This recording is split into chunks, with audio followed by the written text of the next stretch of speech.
night, I just had this beautiful kind of like download, you could say. It's quite a common thing that we hear in the esoteric communities, that we have a higher self. Even in the Kabbalah, they emphasize a lot on this. Either way, our higher self, we could picture that as a being, which is actually us, who is on top of the hill looking down and sees everything from a higher perspective and knows exactly what's going to happen, because it operates outside of time and space. That's why for us humans, we tend to over-mentalize these little things, but it's not our task to over-mentalize these little things, because there's a plan that our higher self is responsible for. Our higher self is responsible to such an extent where it tells us, go right here, go left here. Certain thoughts will come through the body and it will provoke certain emotions in the body, and the higher self does this.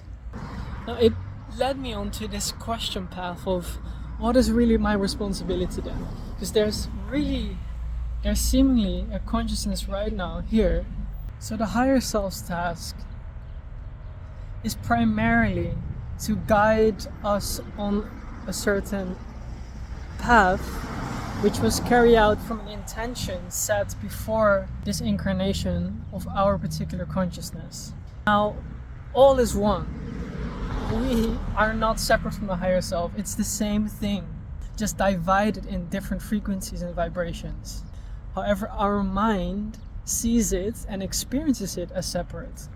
That's the whole VR goggle headset settings and program that we have. So as everything is consciousness, our higher self's responsibility is to guide the very consciousness from the lower dimensions from where it operates. Now our responsibility, and it was so clear to me, and there must be more to it, is to guide the very consciousness in this plane. So what is in this plane? Our thoughts, our emotions, our sensations, the very consciousness, frequency and vibrations within our body.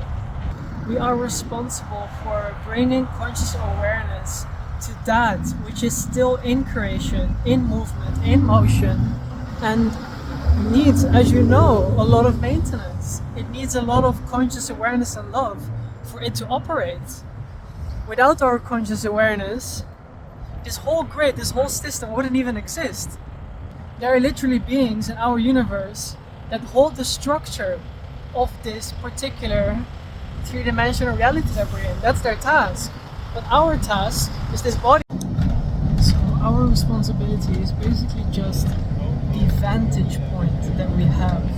And with that vantage point obviously comes a lot of responsibility.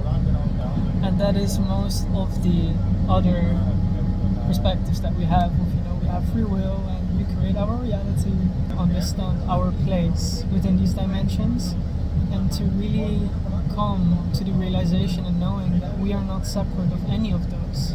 The more that we surrender to our higher self, the more easier our life unfolds, because then we remember that there is a set intention, a divine plan, there's a mission. If we allow perspectives from the higher self to assist us, instead of us trying to control and mentalize everything and putting so much energy to like these ridiculous decisions. There's a much subtler, faster, more beautiful, for our highest good plan and trajectory that we can follow if we just surrender the earthly wills to our higher self.